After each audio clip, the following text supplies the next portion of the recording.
You're listening to Pack Dynamics, a Fandom on the Rocks podcast. Welcome back to Pack Dynamics, a Teen Wolf podcast. I'm Emily. And I'm Allison. And this is Season 3, Episode 8, Visionary. I don't know if I like this episode. Yeah. Mm-hmm. I don't know if I like it. I remembered liking it, and then I watched it, and now I'm sitting and having to think about it, and I'm like, I don't actually know how I feel about this episode. I'm hoping by the end of our little conversation, I'll get to some kind of answer, but it just made me angrier, I think, more than enjoyable. Yeah. Really, all I remembered was, oh, this is the episode with Paige.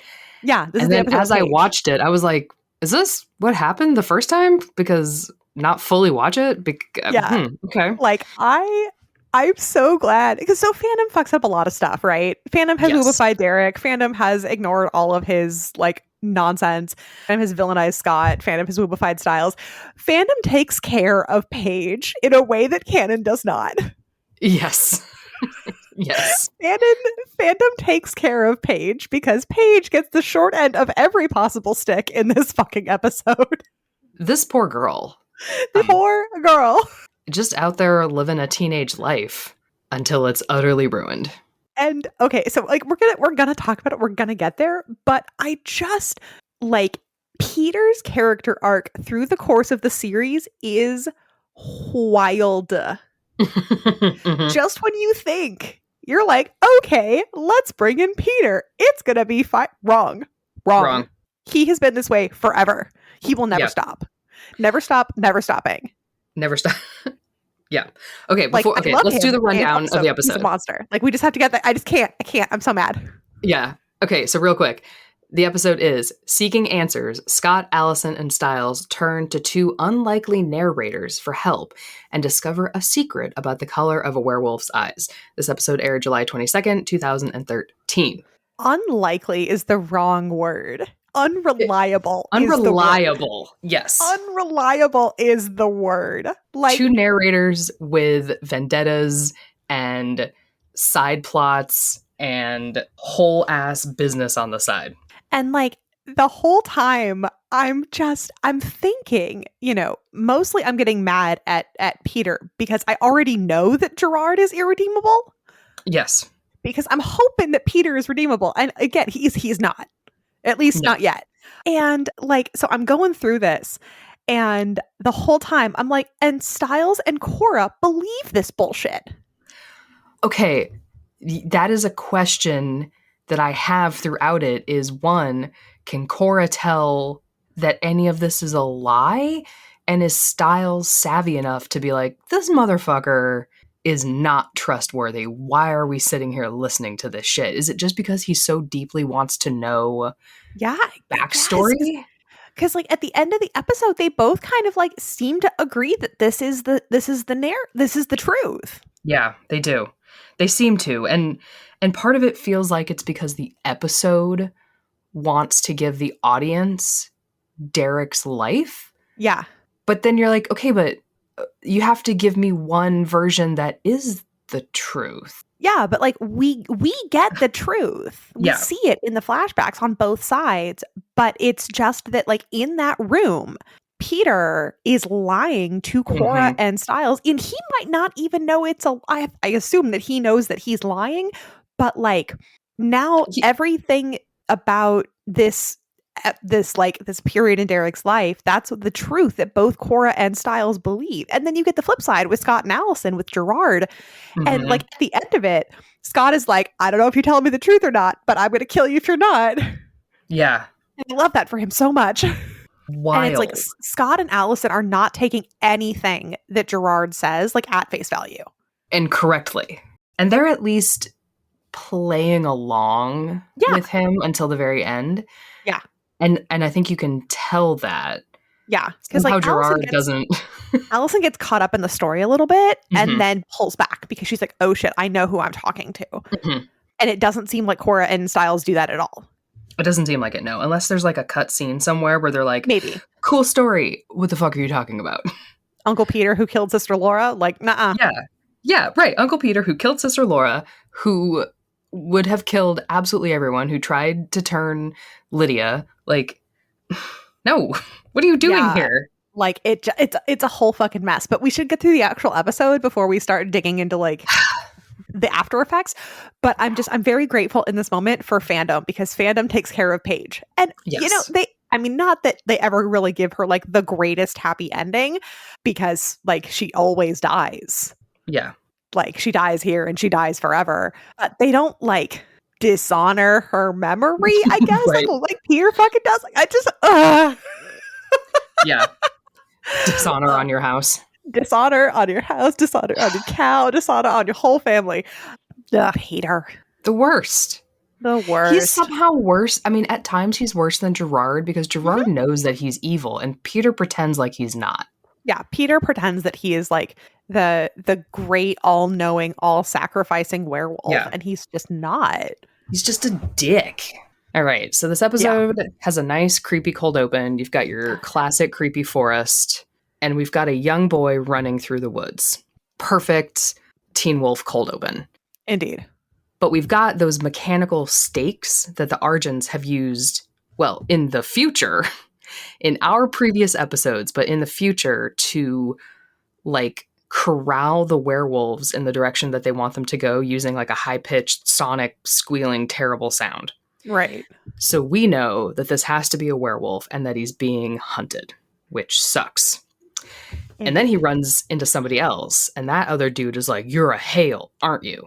So we're starting to put the pieces together. So we got some clues, and then that other kid, man, boy, whatever, gets an arrow right through his throat. Oof. So he's out. And then another arrow comes at our hero, but someone else who is half wolfed out catches it.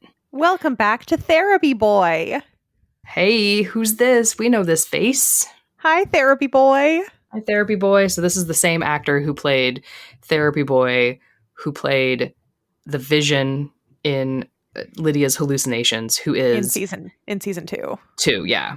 Who is young Peter Hale. Hi, Uncle Peter. So this other kid has to be young Derek Hale. And honestly, it's good casting. It's great casting. Yeah, this works fantastic casting. It's incredible. And those two take off running, and behind them are Gerard and Chris Argent. Looking not a day younger than they do in present canon. No, Chris Argent is clean shaven. So I guess there's that. Yeah, no, they're both fully grown adults. So Derek and Peter have both aged a lot. Which is funny because, like, really, they're not that much younger than they are in the present. No. Like, this is not that much time. No. And so Chris wants these two brought back alive. And he's doing his, like, we go by the code. Because remember, Chris is the good hunter who doesn't just kill werewolves for sport like Gerard. Because that always works out. So we find that the two Hales hiding underground in, like, a woodsy... some kind of cellar, like, underground bunker thing. Yeah, like a bunker. And then we get a voiceover of Cora going, "They were hiding there for 2 days." Hi, and Cora. She, like, melts into the scene, which is kind of silly. It's gorgeous. It's cool. odd. It's just odd. It's very, like, it breaks you out of the story because you're like, what is going on? Yeah. And it's her telling this story in the present to, well, she has Stiles and Peter. And she's like, "We were taught to hide and to heal." And then Stiles like, "What is 2-day standard for healing?" Because they're wondering where Derek is. Yeah. And if, like, he is somewhere hiding and healing for 2 days. Yeah, because we, in our last episode, we left the scene with Derek just having been used to sacrifice Boyd in his vault. And so with both Cora and Stiles present, and then Derek ran away, I guess. Yeah, we don't know we don't know what he did. We didn't see it, but he is now gone. He is now gone. I did like that she said Boyd was killed by alphas and not that Derek killed Boyd.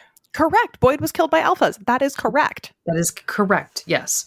So at least she's not placing any blame on Boyd's death on Derek. Yeah, no, because, like, Cora and Derek have been shown to have kind of a tumultuous relationship for what it's worth, but, like, even she knows that, like, this wasn't his fault. Yeah. And Cora's kind of waxing poetic about how, like, there's something different about Derek now. And that's when Stiles asks what he was like before. And then Peter just comes sauntering down the staircase to be like, he was a lot like Scott, actually. Unbearably romantic and profoundly narcissistic. I see the unbearably romantic, kind of, but like profoundly narcissistic? I don't know. What? In Scott or in Derek? In Derek. Like, do we think Derek was profoundly narcissistic just because he was 15? He was profoundly narcissistic in Peter's eyes. Yes. Because he didn't immediately listen to everything that Peter says. Fair.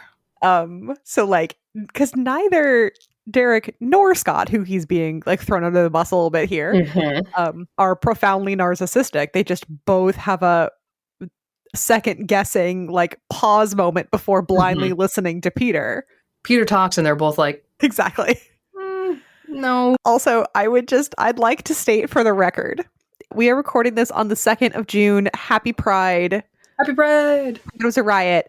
You mean to tell me that the Derek Hale backstory episode is Stiles asking questions of Cora and Peter? What in the name of Pride Month mockery is this bullshit?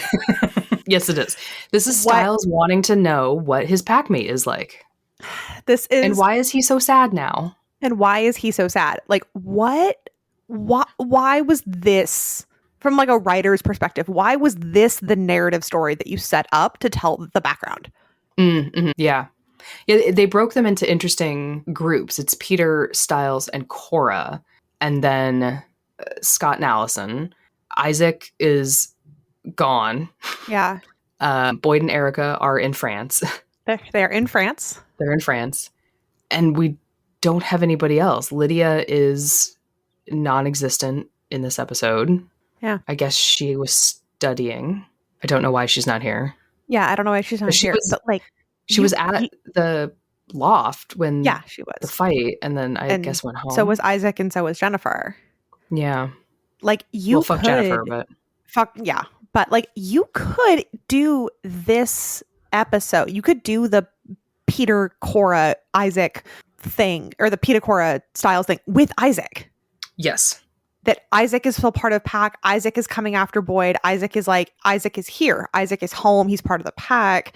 And you could do this by making it Stiles. You could have made it literally anybody but Scott and Allison who are hanging out with Gerard. Like, by making it Stiles, they have made so many additional choices. If they wanted to really hammer home a Jennifer relationship, she could have still been there being like, what was my sweet Derek like? Yeah. Before. Yeah. You could have. 100% you could have. But no, it's Stiles.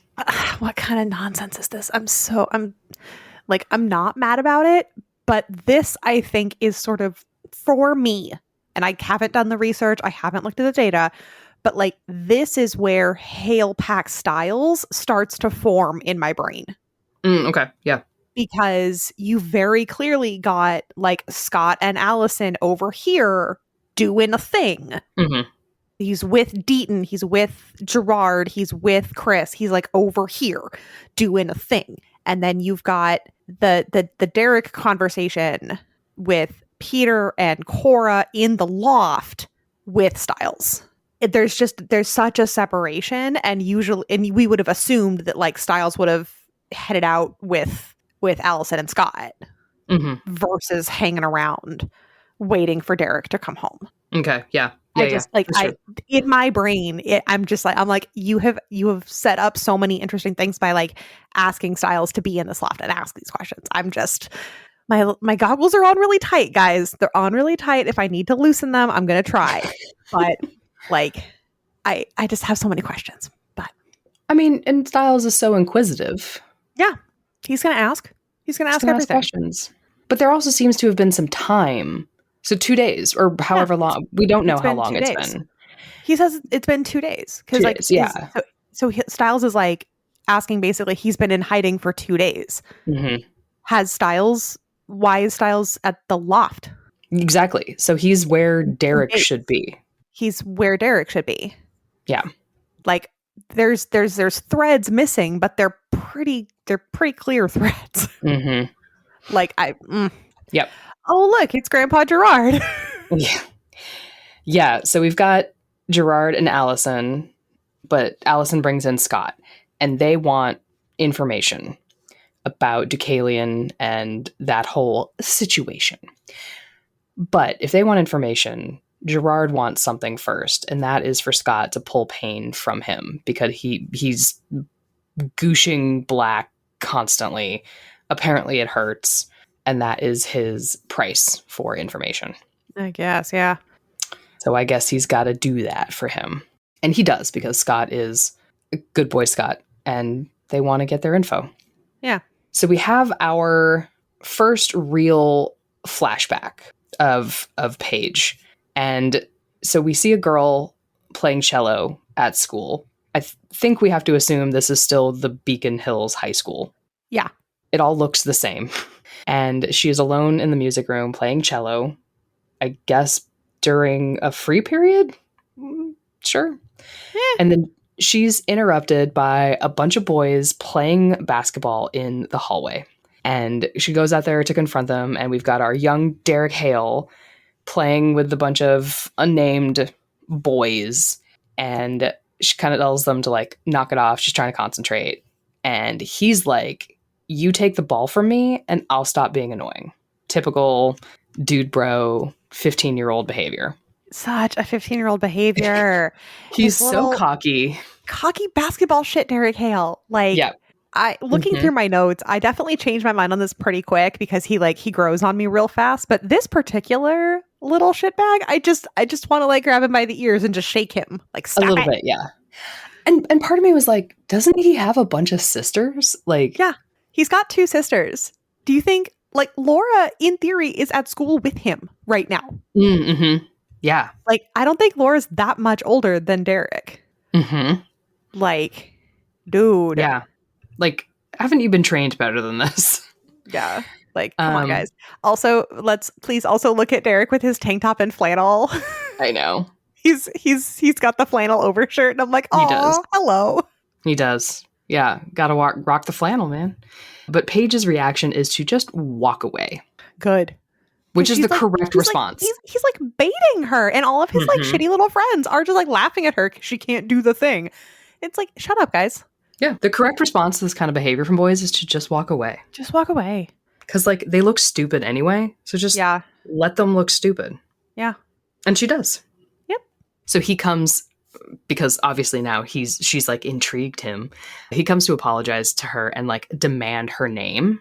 And she's like, I'll tell you my name if you can play one instrument in this room. I love like that she's also being a cocky asshole. Yeah, they're both like flirty, cocky little shits. I love this. Good job, guys. She's so cute. I wish she had like more backstory about her. Like, why is she just alone in here playing by herself? But Derek grabs the triangle because you don't have to have any skill really to like ding a triangle. He doesn't have to read music. He just has to be able to play it. He just has to be able to ding. And I was like, clever boy. Clever boy. And she's into it. I get it. He's cute. So here we have to do a little bit of trivia. It's really easy trivia, I promise. Oh, God. So look at Paige. Look at Paige and her cute little face. Oh, okay. Perhaps who does she remind you of? Stiles. With her cute little pale little face and her little upturned nose and that beauty mark right under her eye. Yep. Dark hair. I'm sitting and like looking at this like, how on purpose was this done? Mm-hmm. How on purpose because they could have made Paige anybody. Yeah. They could have made her literally anybody. Anybody. She only has a last name because of IMDb. Oh, sure. And honestly, I think it's Polish. Let's see. IMDb. Teen Wolf Paige. IMDb. Krasikewa? Oh, God. Sure. Like, yeah. I just sure. And do we want to know who else she looks like? And that I'm not gonna hold you to this, but I'm just gonna ask. Do you know who else she kind of looks like? Jennifer? Eli. Oh, okay. Yeah. Well, Eli also looks like Stiles. And the 3 of them all have some stuff in common. Mm-hmm. They all kind of have some stuff in common. And I'm just a girl staring at my computer, screaming into the universe. Was this on purpose? I haven't even seen it, and I have so many questions about Eli that like I don't understand that shit at all. I don't understand. But like Paige is wonderful and adorable and I love her. And I'm constantly asking, like, why did you cast her to look so much like Stiles? Yeah. Yep. Like, yep. This is one of those things that like casting is allowed to make choices, but sometimes casting like goes by directions. Like, totally. I'm confused. We have questions. Well, so does Allison. And they have questions about the third body that was found. Dun dun. And Gerard is kind of suggesting that it was expected that Deaton would survive his attack. And Gerard's like maybe Deaton is the Duroc. You know what? It is not a bad guess. Because he is in fact a druid. He is a druid. You know, we don't know a lot about him. Some shady shit kind of pops up sometimes. He's got that sister. We don't really know what she's up to. Who knows? But what we do know is that Gerard likes to start shit. He loves to start shit. It's his favorite thing. And we know that Deaton is mostly on Team Scott. And Gerard is not on Team Scott. So maybe this is the point in the episode where you're kind of supposed to be like, is Gerard fully telling the truth when he is talking? Yeah. And then he also says that Deucalion can't be beaten, which is the information that Scott and Allison were there to get. And then he's like, but he's not always blind. And instead of just saying what he means, we have 40 minutes of story to get through. And it's not even accurate. Yeah. It's not even what happened. You have to set up this whole thing for Scott and Allison to only have to learn more about it later. Like, right. Dude. And kind of the same thing with Peter jumping in to tell the story about Paige and Derek and his whole thing about, well, because what he's going back to the loft. Stiles had asked, like, well, what changed Derek?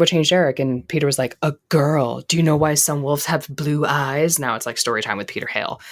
Like, what he's telling you, like, happened, but didn't happen. And do they ever really find out? Like, no. Like, it's some like I would love to hear like these two stories in like season 12. Sure. Yeah. Told by Deucalion and by Derek. Like Derek and Eli are sitting down and Eli's like, I've got a crush. And Derek's like, let me tell you my first one. Like, be careful. Like, I would like love to hear this from Derek's perspective. Yeah. Totally. So be like, actually, you know what happened? And Stiles and Cora in the corner being like, that lying bastard. Yeah. That bitch. I'm going to kill him again. Son of a bitch. Pretty much. Like, so. But yes, Gerard. Story time with Gerard and story time with Peter. Not great. So we have to go back to so these scenes are very kind of short and intercut. And we're going back and forth between the present with Gerard, the present at the loft, and then flashbacks. Do we want to like stay at one story and then go to the other one? I don't know. What do you think? Because flashback 1 is Derek and Paige. Yeah, and then flashback 2 is Deucalion. Is Deucalion. And they don't intersect, really? They only intersect once. They will intersect once, yeah. Yeah, kind of. We'll try, and how about let's go all the way through Uncle Peter until we get to the point where it crosses over, and then we'll go to Gerard. Okay. Cool. So we're with the loft and Uncle Peter and the flashbacks. So here is where they try to like reconcile some ages and they can't do it, which I think is hilarious. Right. So Stiles was like, so Derek was a sophomore. How old was he then? How old were you? How old are you now? And the show doesn't answer it. They're just like, they just don't. Peter just looks at Stiles and he's like, nothing. And Cora's like 17 now, and that's all they say. You're like, what the fuck? Let's see. There's actually... Answer the question. I just love that they do that. I mean, I don't like it, but I like it in kind of a, yeah, you fucked up, didn't you? Not as young as we could have been, but not as Right. old as you might expect. Yeah, yeah. Like the I get it. fuck kind of an answer is that? It's that the actors are too old for the characters. The actors are too old for the characters. They're too old for the characters. I'm not mad about it, but like, yikes. Ian, I love you. You are great for Peter. You're just too old for the character that they set up. He's about 10 years too old. And like, it happened in Harry Potter too. I get it. You're great for the character. You're just too old. And like, it just fucks up what they put in the script. And it's like honestly fine. Alan Rickman's voice was correct. Alan Rickman was the correct casting for that. He's 40 years too old. He was 40 years too old. The whole part about Severus Snape is that he's like not that much older than everybody else. Is like the point of it is that he's a peer of all the adults who are making his life shit. Yes. Like, that's the point. That's the whole point of him being such a douche. Like Severus Snape apologist in the house. Yeah. Well, that's another podcast. That's a different podcast. That's a different thing. That's a different problem. Day. But it's like, you know, and especially because we'll go into season 4 and we'll start talking about young Derek. But like young Peter is supposed to be like vaguely in high school, but he's like not in high school. Did he age like 30 years? Like what? Yeah, because I don't think he is in high school, because when he shows up at the lunch table, Derek's like, what are you doing here? Yeah. So I think he's out of high school, but not by that much. Yeah. Like, yeah. So in this next piece of the flashback, Derek and Paige, Peter is saying that Derek and Paige would like make out in this abandoned distillery, which is kind of an important location to both flashbacks. And Peter is like, I used to be Derek's best friend and his closest confidant. But really, you see him just spying through like a crack in the distillery. He was Derek a fucking and Paige. Stalker. You're just stalking these two. And for what reason? Probably just to keep tabs on Derek and also to make sure that he's not hurting Paige. Or to see how he can use Paige to manipulate Derek. Like, that's the one. Probably the manipulation. Yeah. So at some point, Derek gets spooked by a noise, which is good because the Alpha packs enter. And at this point in the timeline, there are several Alpha packs. And we've got Deucalion with 2 eyeballs, and you have Kali, and you have Ennis. Yeah, Kali with her whole pack, and Ennis with his whole pack, and Deucalion with his whole pack. Yes. There's like a whole, they're separate packs at this point. And they're all talking about a missing pack member who got shot through the throat. And that's our dude from the cold open, who was taken to this distillery, strung up, and cut in half. Now, who do we know who would do that? There's only one grandpa with a broadsword that comes to mind. Yes. Yeah, so Gerard purposely did that for sport. For sport. And people are like, well, Ennis's beta killed a hunter, and that's why he was killed in retribution.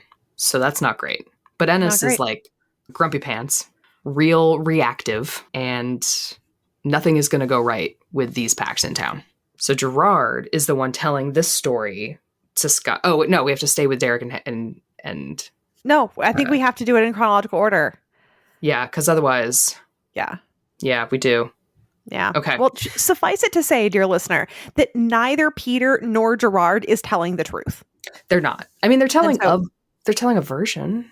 So the flashbacks we see are like the truth quotation marks, but both Peter and Gerard are like lying through their teeth on the different kinds of setups and motivations that people and characters have. Yeah. Yep. And is this the point where Ennis drew the swirly thing in the wall? Yeah. Or does he do that later? I think it's in this because there's the big pack, the big group gathering of all of these very powerful werewolves, because there's a very powerful alpha that lives in Beacon Hills that she can shapeshift. And, you know, Gerard's like spinning this like magical web of tails. And so you look out of the distillery door and a wolf comes to you, that like big black wolf with the big red eyes that shows up everywhere. And it turns into Talia Hale. Yeah. Who is The established in matriarch. this moment. The matriarch who is established as the wolf that they would, quote, go to for advice and guidance. Mm-hmm. So Talia is kind of set up to be like the alpha of alphas, as all of the alphas would come to her to seek answers to complicated problems. Mhm. A piece of fanon that's in here.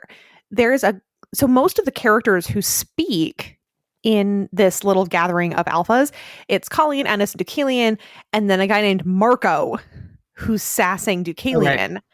And then this girl, this like other girl, who's kind of standing next to Colleen, hanging out. And then she goes and puts the clothes on Talia when she transforms back into a person. Mm-hmm. Because canonically, you transform naked. Right. Canonically, you transform naked. Is this supposed to be Laura? Oh, maybe. Is this supposed to be Laura? Was Laura kind of, getting the training? Was she hanging out with these alphas? Was she like the Hale pack representative in this big gaggly group of whatever? I guess she'd be the right age, right? Yeah. But we don't know because they're never. Yeah, because they never talk about it. Yeah. So yeah, I have some questions. Got questions. Yeah, no, it does. It says IMDb says that Laura Hale is credited in this episode. Well, Banana Boat. There we go. Yeah. It's Laura. It's Laura. Hi, Laura. Okay. So all the backstory that this fucking show could have just been like, thank you, Laura. Yeah, you could have just been, thank you, Laura. Thank you, my dear sweet Laura. My dear eldest daughter. My dear eldest, yeah. My next in line. My next in line. The heir to my eyes. The heir to my teeth. I don't know. So wouldn't have taken much. Yeah, seriously, it wouldn't have taken that much. But Deucalion is in this space and is trying so hard to be like a calm and rational leader. Yes. In the flashbacks and in this, did I write down how long ago we're assuming this was? It was like 7 years. Yeah. So, yeah, because Derek is 15. We're assuming he's between, because this is season 3 now, so he's like 22, 23. Yeah. So we're 7-8 years. Yeah, this version of Deucalion is like kind of calm, trying to keep shit together. He doesn't want the death of this one wolf to become a war between these 3-4 alpha packs and the hunters, which he is rightly assuming is what's going to happen. Yeah. And it's Ennis is the one who's like vengeance scrawl on the wall. Yeah, and does that, which is actually very cool. It looked cool. That was some good effects. It was great. Yeah, I was like, all right, cool. So then again, we get more lore, and season 3 is great with lore. There was a lot of lore in this fucking episode. A lot of lore in this episode. And so we flash back to the loft where they're talking about Ennis, and Ennis has lost a beta. And the kind of pain that comes with losing a beta, the overwhelming need for revenge. And it's Cora who says, losing a member of your pack isn't like losing family. It's like losing a limb. And if we take a big pause here for a moment, how many pack members has Derek lost? All of his limbs. He is a walking torso. All of his limbs. Like he just got his arm cut off. Again. Just now. He lost. Yeah. He's in the last, week? He's however long has lost Erica and then Boyd. And technically he killed Boyd. Like it was his claws. Like he didn't do it, but like it was his claws. Yeah. He was the weapon used to kill him. Yeah. Like losing a member of your pack isn't like losing your family. It's like losing a limb. And so Cora really sets up the kind of traumatic loss that Ennis is feeling and that maybe at this moment Derek is feeling. Yep. Yeah. And it's, canonically that really holds. I think Fandom really does more with that. And I think partially because you can write so much more internally about that kind of struggle than you can portray on screen. Yeah. Or at least a show like Teen Wolf was able to.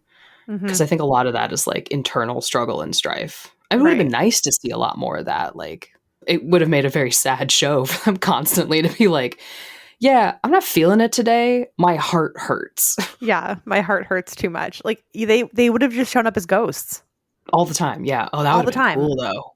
That would be amazing. Derek just seeing the ghosts of his betas all the time. Of Erica and Boyd and his mom and Laura just following him around all the time. I like it. That'd be great. So Peter kind of takes the story time next, and he says, where I saw profound loss, Derek saw an opportunity to always be with her. And my notes read, first of all, sir, fuck you. Yeah. First of all, no. Absolutely not. Where Derek saw profound loss, Peter saw the opportunity to manipulate his nephew. Mm-hmm. Like, yeah. Yeah. And I want to know what Peter really was going to gain from doing this to Paige. Like, was it a short term, like, oh, if we do this to Paige, this is what I'm going to get out of it? Or did he have like a long game plan? Because it wasn't going to be Peter's, or no, it wouldn't have been Peter's beta. It wouldn't have been, because none of them were alphas. No, so he says a little bit later that like Ennis is doing this as a favor to Talia. Yeah. Or as a favor to Derek to get in good with Talia, because everybody wanted to be in good with Talia. But I think like, the way Peter saw it was that Peter like set it all up. Mm-hmm. And so then Ennis would be a little in debt to Peter? He'd be a little in debt to Peter. I got you in good with my sister. You owe me one. Yeah. I just think it's such a small debt. Like, oh, I got you in a little... The triangle is so little, right? Like, yeah, the triangle is so little, but Peter is so desperate. He's so desperate. Like, you made my nephew... For Talia, like, you made my son a little bit happy. So I'll remember that. Well, but basically it would mean that Ennis's pack and the Hale pack would have to be in good relations at all times, because Derek and Paige would be together. Mm-hmm. And so you couldn't make war between Ennis and Talia. Right, because the packs have always held true to those lines. Because Romeo and Juliet, because you're not supposed to kill each other over, young love. You're not supposed to. You're really not supposed to. So I really love the way that this episode a little bit sets up Derek as kind of an echo to Scott. Mm-hmm. Or I guess Scott is an echo to Derek. Because Derek is sitting in class and he can hear, I think it's Ave Maria, that Paige is playing in the music room. That he can hear over his entire class, over all the kids in the hallway. Yeah. He can hear her playing halfway across campus. She's his anchor. Oh no. Oh no, buddy. Oh no, buddy. That's not gonna work out for you. And he's such a cutie patootie. Like, finally, like, good job, you made it. I know. You made it to cutie patootie-dom. I did. And you hear Peter's voiceover with like Derek having this constant fear that something was gonna happen to Paige. Like, was he, or was that you? Like, are you telling Cora and Stiles that Derek had a constant fear, or was that really a constant fear? No, that was just Peter. That was Peter projecting. Yep. Because that's when we see young Peter sitting with Derek at lunch and like looking over at another table where Paige is alone. Yeah. And being like, well, I'd be worried too about her finding out that we're wolves, because, they always leave when they find out we're wolves. It'll happen. It'll happen to you. And the only way to make sure that you'll always be together is to turn her. But then in the loft, adult Peter is like, I told him not to do it. I told him not to do it. I told him it was a terrible idea. I bet he even blames me. The little choke in his voice. I bet he even blames me. Like, fuck off. Fuck you, first of all. First of all, fuck you. And second of all, it flashes back to young Peter going, I have the perfect idea. I was like, God damn it. Bastard. I hate you so much. I also really love the sponsored by Reese's peanut butter cups, talking about perfect combinations again. Mm-hmm. The perfect combo. I was like, oh, look. I could eat one of those right now. Oh, yes. On a very on an only slightly related side note, when we go to the grocery store in Sweden, because it's like an hour and a half away, but they have a much more interesting selection of food than what I get normally. They have like a little America section. Oh, adorable. And every once in a while, they'll have Reese's peanut butter cups in it. I'm like, great.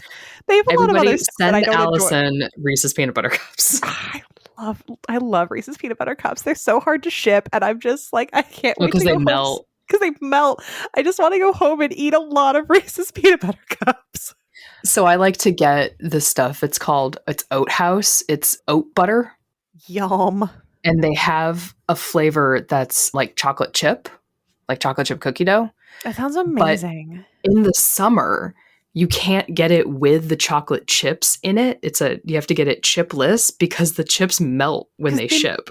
Yeah. And I was like, so I missed getting a jar with the chips before they stopped shipping for the summer. And I was like, no.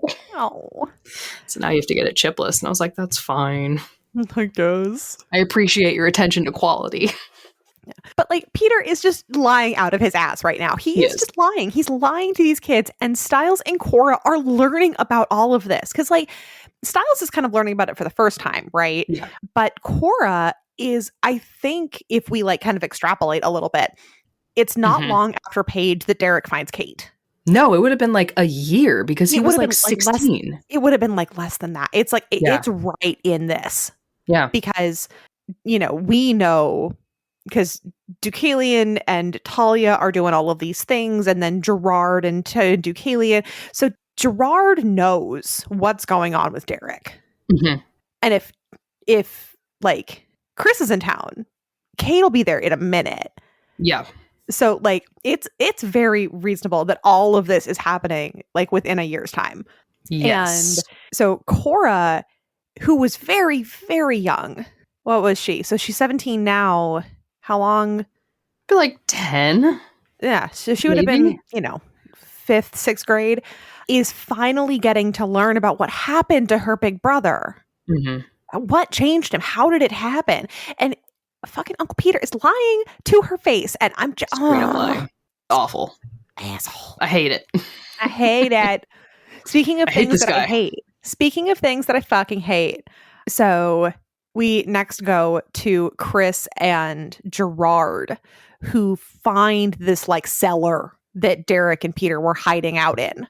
Mm-hmm. And we get more like lore. So there's this big tree root thing in the cellar, and there's blood, kind of old blood all over the tree roots.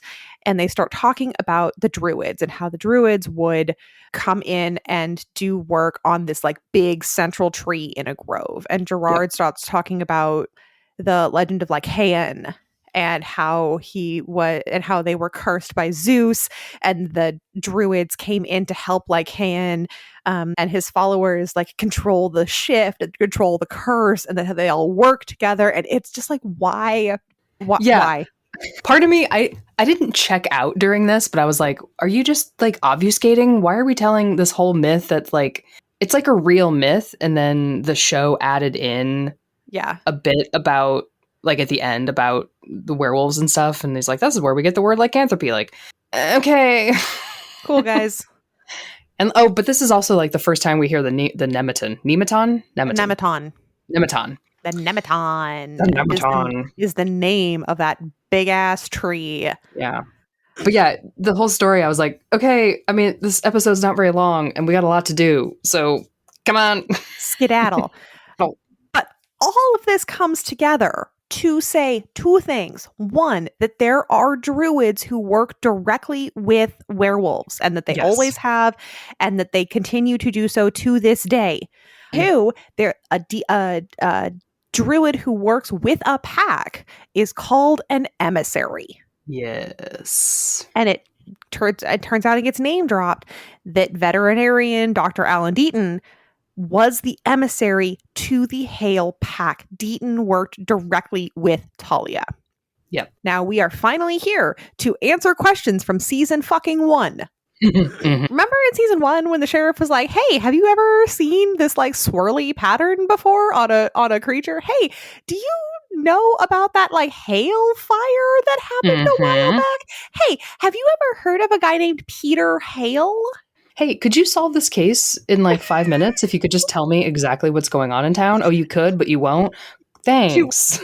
Like, ugh. So I think the answer was that the writers just didn't know. I think that's true. Yeah. But looking back at it, I just get so mad at season 1 Deaton. Oh, yeah. Like, you knew everything. You knew all of it. Mm-hmm. You knew about the Alpha Pack. You knew about Deucalion. You knew about the Hale Fire. You knew about Peter coming back. You knew about all of it. You knew about all of it. You knew. Yeah. You knew. Mm-hmm. You knew and you said nothing. You knew and you said nothing. And so again, Cora Hale coming in, dropping some Teen Wolf lore that packs have emissaries, but the emissary is a secret. Sometimes the emissary is a secret even to the pack. That doesn't make any sense. That's backfill for why people didn't recognize each other. Yeah, it's got to be. Yeah. It's got to be. It has absolutely got to be. But Alan Deaton is the Hale Pack emissary canon. Yep. And has been for a long time. Mm-hmm. And never aged. Never. Not once.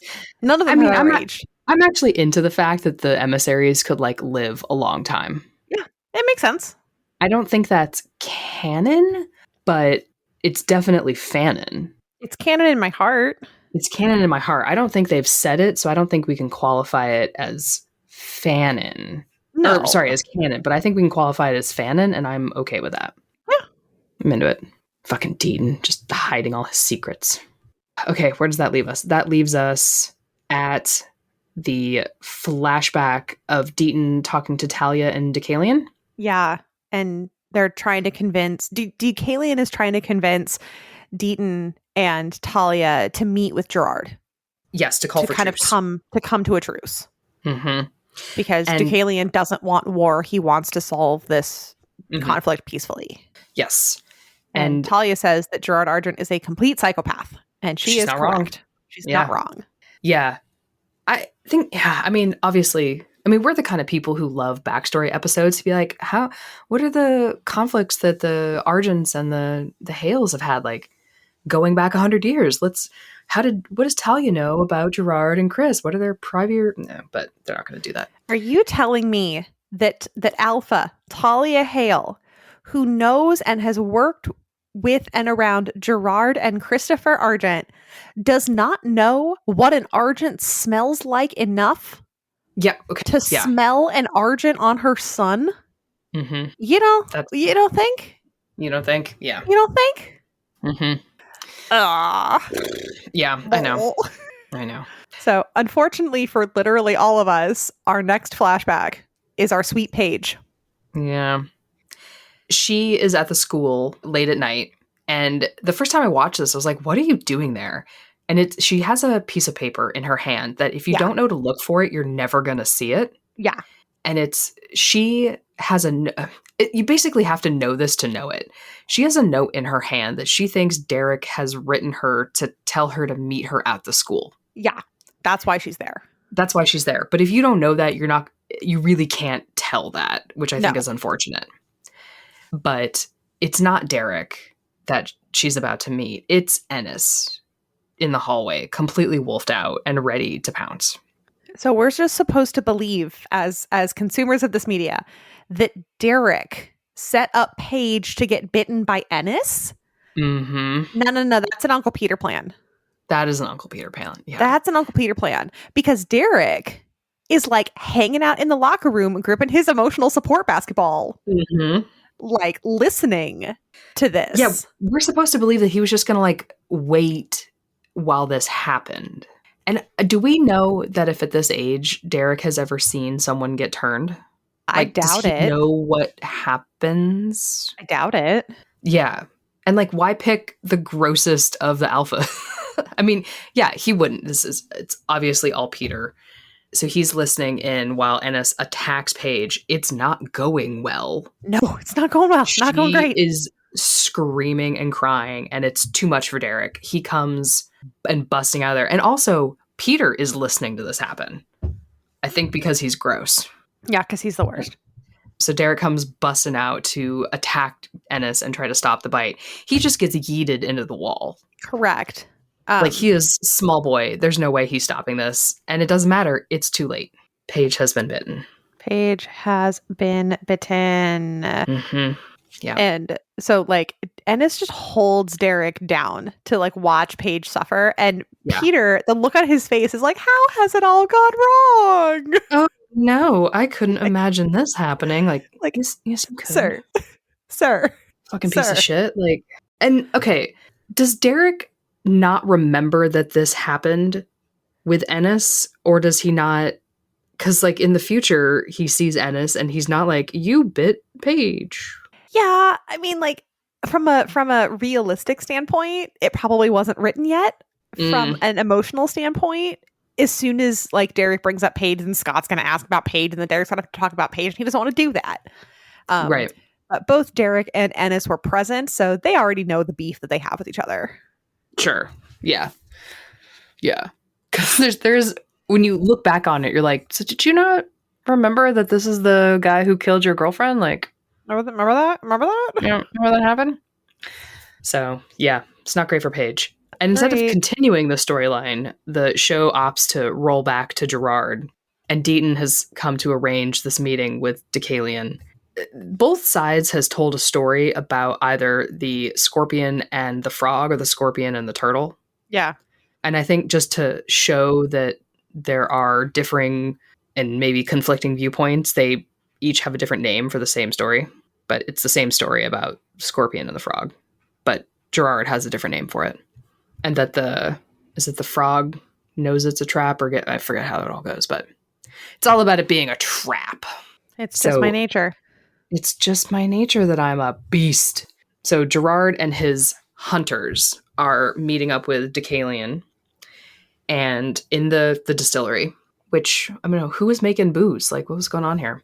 Instead of having a nice calm meeting, Gerard opens up some sort of valve to release a white gas on both the wolves and his own hunters. In the story, he calls it an ambush to Allison. Yeah, and Allison's like, they attacked you? And then we watch the flashback, and it's just Gerard, who then proceeds to take his baseball bat, and he starts to talk about this, the first weapon that man ever produced was a club. Mace. It's a spiked mace. And so we talked like way earlier when they were talking about Ennis's beta, who had been sliced in half. It's like they pulled his own claws out of his hands, and they pulled his own claws out of his hands so that Gerard could attach them to a baseball bat. Yeah. Gross. And it like, I was sitting here going like, why would Gerard want to make a werewolf claw baseball bat? Until he started whacking his own men over the face. Because Deucalion was like, those are your own men. Those are your own men. And I'm sitting here going like, yeah, but Gerard killed them. But it's going to look like Deucalion did it. Yep. Because it's got werewolf claw marks. Sure is. That bastard. Mm-hmm. Ugh. He's the worst. The fucking worst. The worst. Deucalion crawls out of the barn only to get, caught by Gerard. And Deucalion's like, I had a vision of peace. And as soon as he says that, you're like, oh no. Sorry, dude. Doomed by the narrative. Doomed. Gerard stabs him through the eyes with two of those like flashbang arrows. And they like spark in his head. I really appreciate that Gerard stabbed only deep enough with a pointy arrow through his eyes and not his brain. Yeah. That like level of restraint was really impressive for me. It was very petty. He could have killed him, I think, maybe, but didn't. Just fully blinded him. So that's nice. So we've come through all of this to learn that Gerard thinks that he was 100% the good guy, and that he defended his people and like sought revenge after the werewolves attacked, when instead Deucalion was like, please let there be peace between us. And Deucalion and Gerard was like, kidding, no, I'm gonna frame you for murder. Right. I'm gonna kill my own people and make it worse. Yeah, and then make it worse. So love this for him. So great. So at the loft, Peter is finishing up his Derek and Paige tragedy, and is like, the bite didn't take with Paige. Yeah. Most of the time, the bite takes. Most of the time. So we find, and Peter finds, Derek and Paige at the base of the Nematon. I always want to say nematode. Well, you think that's what's happening, but that's not what the tree is called. No, I got Doug on the brain. Do you remember Doug? I do. What was that song? With the beats? Yeah. Yeah. I'll think of it. Yeah, there's I need more allowance and shut your gums out, and because he like bags a nematode. I'll think of it. It's like Doug bags a nematode. I'll think of it. So he's like, Derek is like, what is happening to her? And he doesn't. I think he's never seen this happen before. So if he's seen a bite before, it's always gone correctly, and maybe that's why he was okay with it. Maybe because he didn't think anything would go wrong. But he tries to take as much of Paige's pain away as he can, like we've seen Scott do now. Yeah. And then poor Paige is like, I knew that you were a werewolf. Yeah. She has seen weird shit in this town that she couldn't explain, which makes her smarter than the sheriff. Correct. Or maybe it's because she's young and her mind is still open, that she was like, right after you told me your name, you can like smell things and you say weird shit. You're a werewolf. Like, and I love you anyway. And I love you anyway. Which is terrible because if he just left her alone, she'd be alive. Yeah. If he had just left her, if she had just not listened to Peter, if like so many things, and none of them were Paige's fault, and most of like none of them were Derek's. No. Like he Derek was manipulated by somebody. He was manipulated by somebody he loved. Yeah. Again. Garbage. Yeah. And now he's still stuck with Uncle Peter in his adulthood. Yeah. Even after killing him. He tried so hard. He got rid of him once and he's back. And now he's in his loft all the time. Just hanging out, sleeping in Isaac's bedroom, sitting on this fancy velvet couch, being a jerk. Eating his food. So Paige knows she's dying and asks Derek to end it. So he does. And he stays with her and tells her that he loves her and doesn't let her die alone. Ends her suffering, takes as much of her pain as he can. Like this is the expression of love. This is as much as he can do in this moment. And kid's got a good heart. And I love him a lot. Even if he's a cocky little basketball shit. He is. And my note here was like, why does everything bad happen to him? Yeah. And so we flash like into the loft. Is Stiles crying? He might be a little damp. Because I have that Cora is crying also. So like Cora is crying, Stiles is crying, Peter's just dead. He's just dead inside. Like bastard garbage. And they'd bury her in the woods. Like, well, what about her parents? Well, like they put her in the woods where someone could find her. Yeah. Just another in Beacon Hill's long string of animal attacks. Like, fuck. I know. But it's Peter who then finally kind of gives us the crystal clear lore that that wolves with blue eyes have killed an innocent person. Yeah.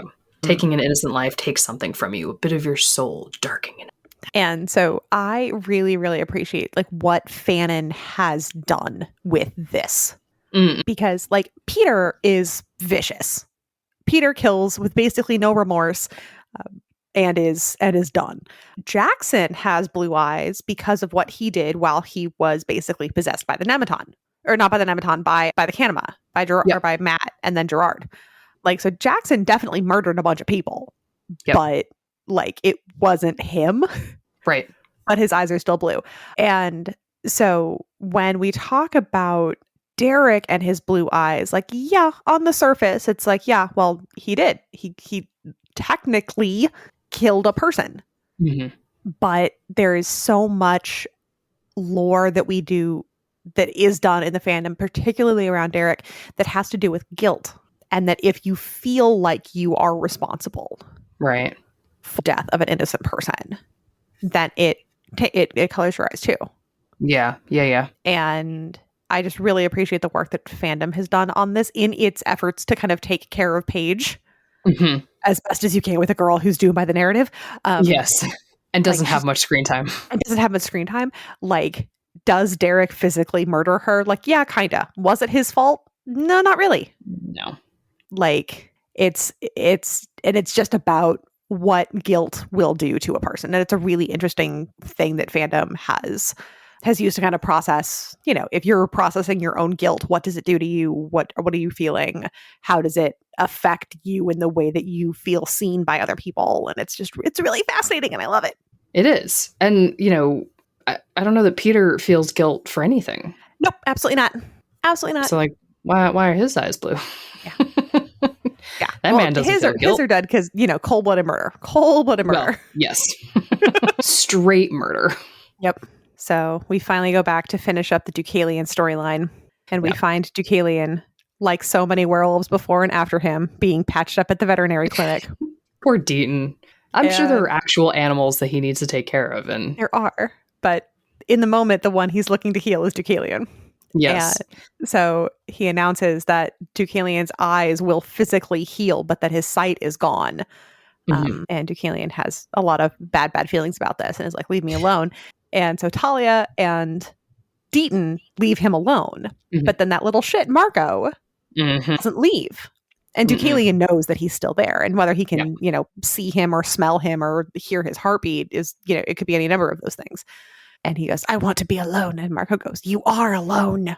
And so we then he's about to be alone. You're about to be alone. So we learn through this flashback that when Deucalion kind of uses his like alpha-y wolfy eyes, that he can still see. Yeah. And he had like physical eyeballs in his head when he shifted. Yeah. Which is weird. like as a human, he has no eyeballs. When he shifts, he has eyeballs. Well, no, they grew back because he's still a werewolf. So, like, they grew back. It's just that they don't work anymore. Yeah. Which, okay, why? Like, is that just too much for werewolf regeneration? Because I feel like Derek is probably missing, like, a pancreas and an appendix and his gallbladder. And at least 3 meters of his lower intestine. Oh, yeah. Yeah. Does that all grow back? I don't know, but it didn't in this particular case. Maybe he was optical nerves maybe he was weakened by whatever that like powdery juice foam smoke substance was. I don't know. Yeah. The optic nerve is just too much. It's just too much. But in any case, Deucalion completely wrecks and smash murders Marco. Oh yeah. Bye-bye. He is shredded. Bye-bye. And that's what he meant by he's not always blind. Even though Gerard definitely wasn't there for that particular moment. Yeah, right? Like, how do you know that? How do you know that? But, like, okay, I guess. Whatever. Maybe he does it throughout the years and people catch on. Maybe. But, so Gerard is like, I'm done now. I gave you all the information. Now fucking give me your magic medicine, Scott McCall. Scott's like, I don't believe you. I hate your guts and you're the worst. And then and like the way that my little heart started to flutter, you get the Scott McCall heel turn. He turns just a little bit into a villain in this and he deserves it so good. If you lied and it gets people hurt, I'll be back to take more than your pain. Yes. Good. Yeah, good. Threaten that old man. Yeah, good. Fuck that guy. Yes, because like we talk a lot about Scott's like, we're not going to hurt anybody and you trust everybody. And in this, like Scott has so much information. We don't trust Gerard. We can't trust Gerard. But I have no choice because I need to beat Deucalion so that he doesn't hurt anybody. So I'm going to take it. I'm going to take it with a grain of salt. And if it turns out that Gerard is lying to me like he so often does, I'm going to come back and wreck him. Yep. And like, I feel like that is as much as I can ask of Scott. Yeah. Like you are doing the best with the information that you have at the time. That you got it. He deserves to threaten this old man for everything he has done. He absolutely does. And like, I think we're only keeping Gerard alive for stuff like this. Yes, for sure. But we don't need this man. No, absolutely not. We don't need him. Bye-bye. Goodbye. I'm a medical miracle. I don't give a shit. I don't care. Jackson Whittemore was also a medical miracle. Yeah, and we loved him. And we miss him every episode. He was a piece of shit and we loved him. You're a piece of shit and we want you to go away. Yeah. Jackson became a werewolf and that could have been awesome. Yeah, a blue-eyed werewolf. You made him go away. You did this. Your fault. Bring back all of the betas, you asshole. Right. Why does Derek lose everybody? Ugh. Rip. Terrible. But we finally get to go back to the loft. And Stiles, in a very close conversation with Cora, actually calls out the unreliable narrator. Yes. Yeah, he's sad, but he does not believe Peter, mostly. He is like, because he's smart. He's like, I don't think we got the whole story, because like, why would you? It's Uncle Peter. And he just wants to ask Derek about what happened, which is correct. That's correct. I don't know why he thinks Derek would ever tell them anything. Yeah, I don't know. Like, Derek's never told you a single thing about his life, so like, good luck. Why would he start now? But I appreciate that Stiles is the one who's like, let's just ask him. Yeah. And then they, for no reason I can understand, for absolutely no narrative reason that I can put together, they set up that little scene between Cora and Stiles. Are you really going to ask Derek about the girl he fell in love with and then killed? Mm-hmm. If I have to. I have to. Why? Because that's my man. Why? Have you said, why did you put this? I don't understand. Do you think that they thought that these moments were like Cora Stiles heavy and not Stiles Derek heavy? I think they were trying. Yeah. So if you look at Teen Wolf as a whole, they try to put Stiles with every available Hale except for Derek. I know, they really do. Like, this is kind of the starting setup for Cora and Stiles. It doesn't super go anywhere. It goes like a little where, but not really anywhere. Well, I mean, the beginning of this conversation is Cora being like, what's this look on your face? The kind that makes me want to punch you. And Stiles like, oh my God, you are so Derek's sister. Like a little banter. Yeah, that's a little banter. Is supposed to be reminiscent of the like, I'm going to punch you in the face kind of shit. Yeah, I'm going to rip your throat out with my teeth kind of like stuff. And yeah, so like at the very beginning of the episode, Cora's like, well, why are you here? Why are you even here? What do you want? And so Stiles showed up at Derek's house, and then he starts to talk about, Scott and the sacrifices and Heather and all these people.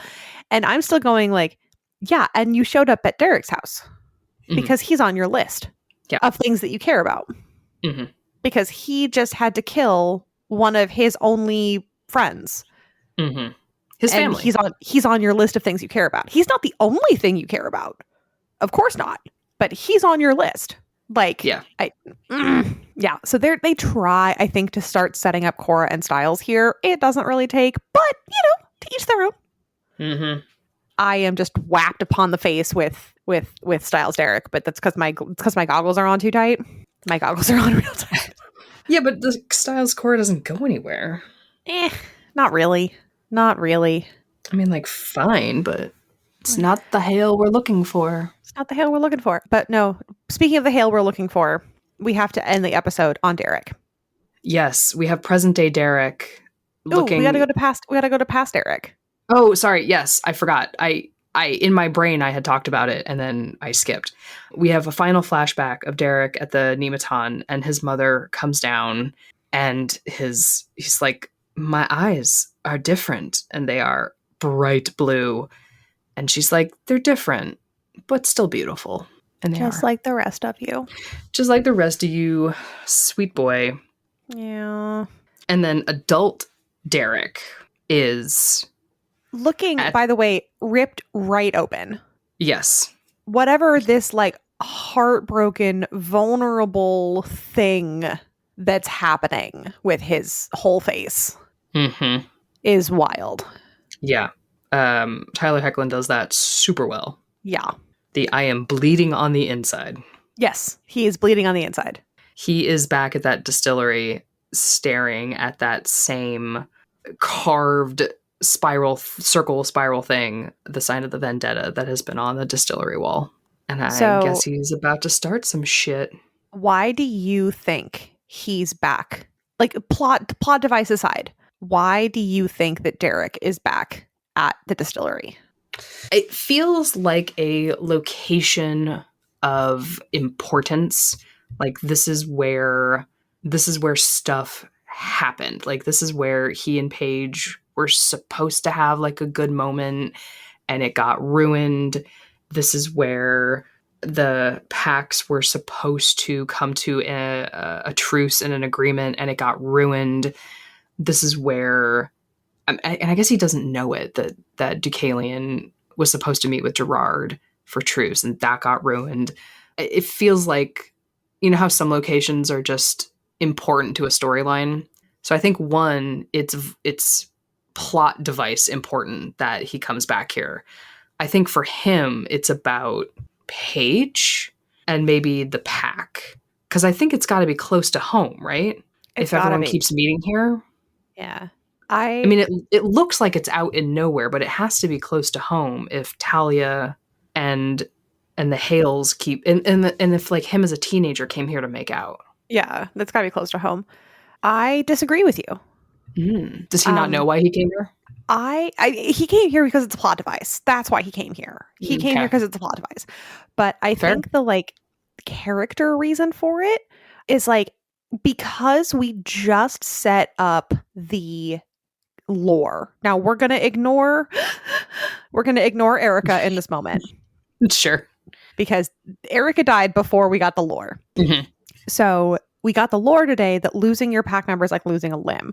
And so this is kind of the first pack member that Derek has lost since kind of getting that lore introduced. He was the one, I guess he must have like absorbed Boyd's powers because the alphas are like, you know, you got to kill one of your own and it like absorbs into you. And yeah, I did wonder about that. And I think that he goes back here to stare at this thing because he is finally understanding what Ennis was going through. Oh, after losing a pack member or after killing a pack member? After Ennis lost a pack member and the rage and the pain and the confusion that he felt, considering, you know, that Kali was involved and that Ennis is, you know, fucked up in all kinds of ways, that I think that Derek is finally able to kind of empathize a little bit with what Ennis was going through. He may not have understood it at the time. Sure. He does now. And being back in that space and seeing Ennis and seeing the swirl then reminds him of Paige.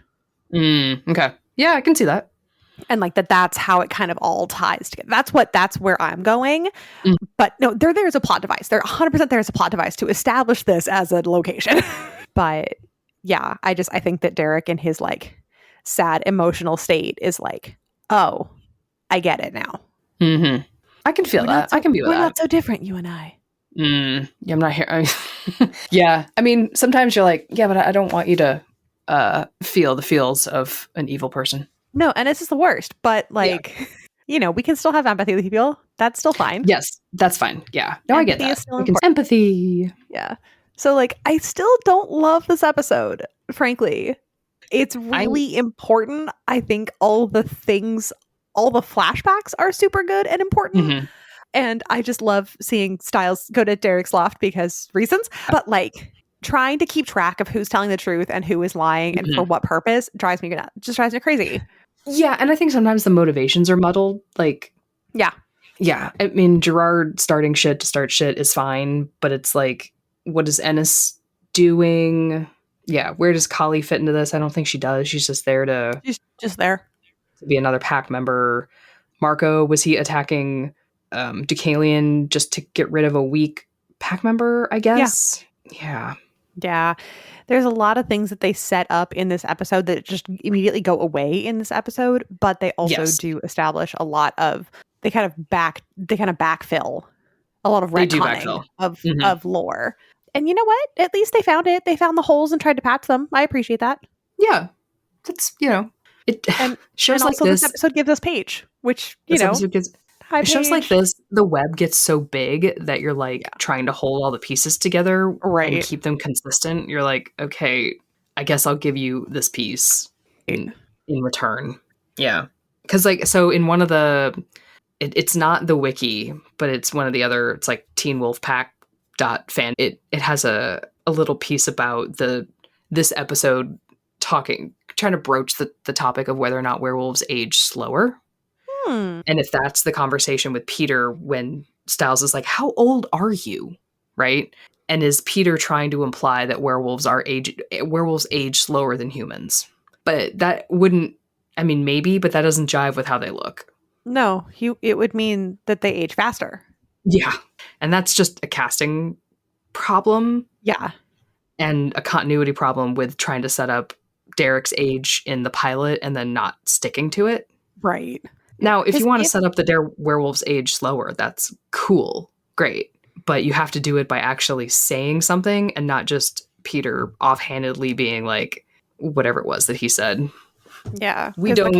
Because the casting error would mean that they age faster. Yes. That, Derek, you're 22 and you look 35. Mm-hmm. Yeah. I mean, he has lived 9 lives since. Ugh, seriously. They all have. Mm-hmm. Peter's on at least his 3rd life. Definitely. And he should only have 1. It's like a cat. He's a weird cat. No. That's next season. Good times. But I hope all of you out there enjoy this episode. I am grateful for it because of what it gives to Fandom. Yeah. I mean, I love backstory, right? Like, yeah. I love backstory. You get the Nemeton, which becomes much more important later.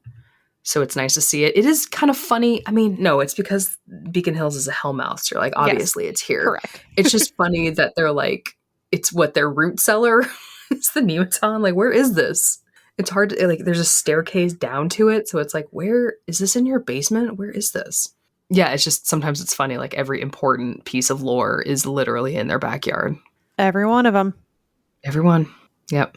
And I think this is the first time we see a human rejecting the bite, because it's the next one is Jackson. Well, I mean, Jackson. Lydia? No, Lydia doesn't reject the bite like this. She's just kind of immune to the bite. She's just different, yeah. Because Paige rejects it. Jackson rejects it. Jackson rejects the bite, but not in the same way that Paige did. Jackson's rejecting the bite like Gerard's rejecting the bite. Mm-hmm. But this will be the first time that at least Derek's ever seen it, or maybe Peter too. One of the things that, again, I would love to have known what they wanted to do it on purpose, but the lighting was too blue and I couldn't see, was Paige's blood black or was it red? Oh, yeah. Yeah. Couldn't tell. Yeah, because in season 2, when Jackson kind of rejects the bite, he gets all black, all the ink, blood, goo stuff that comes out of his nose. Yep, and there's a lot of it. It's a lot of it, and that's all happening with Gerard too. Is that about his body's rejecting the bite, and it's coming out like black? So I want to know, like, did Paige's, all the blood that was like on Derek, was that black like the others who we've seen, or nah? Yeah. Answer the question, Jeff. Answer the question, Jeff. I wonder if there should be other eye colors for werewolves, like neon green, if you, like, I don't know, become a master gardener. You're purple. You smell like flowers. Yeah, like, really get into it. Yeah, that would be fun. Again, Fandom has a bunch more eye colors, and that's always fun to get into. But I really appreciate that they at least, like, committed to these. Yeah. I guess. Again, my question, Jeffrey, middle name, is when they gave Derek blue eyes in season 1, because it's episode 3, episode 4, where he has very clear blue eyes. Did they know what it meant then? Right. Or were they just like, it looks better this way? We gotta ask him. When did you decide? I'm sure I gotta probably find some deep dive interviews to see if they ever said. Yeah, maybe. Do a little looking up. But sometimes really you shouldn't. Yeah. I was going to say, like, I think you shouldn't always have to do the deep dive interview lore lookup to understand the show. Right. And I know there are a lot of fans who are like, and not just of this show, but of all shows, to be like, well, if you really looked into it, you would understand what's going on. Like, yeah, but you shouldn't have to. That should be like an added bonus. Yeah. To go read every interview, to watch every behind the scenes, to do all this extra work. You should get everything that you need to get from the text. Yeah. It should be in the text. Anything else is not canon. It's like bonus content. Yeah. It's just not canon. So put it in the show. Canon in our hearts, though. It's canon in our hearts, yeah. So, yeah, I don't know. It's not my favorite episode, but I like the backstory. It's just, I don't know. Yeah. Yeah. Well, you know what? I missed Lydia a lot this week, but it's because she was doing other stuff. She was doing other stuff, which we'll see next episode. Girl's got stuff to do. Next episode, 3-9, the girl who knew too much. Let's go. Have you looked on some of the the screenshot used for that episode is always her just screaming. Like, damn. Well, this is the screamy episode. So we finally get to figure out what's going on with Lydia. It is time. So we have next week. We'll have a little bit of, like, a lot of Lydia, a little bit of Scott and Lydia. Ooh. Oh no. It's my favorite. And just all kinds of other good stuff because the plot must continue. Yes. Can't get bogged down in backstory. We must move forward. We must move forward into the plot with these 2 new locations. Oh, fun. Hey. All right. Thank you for listening.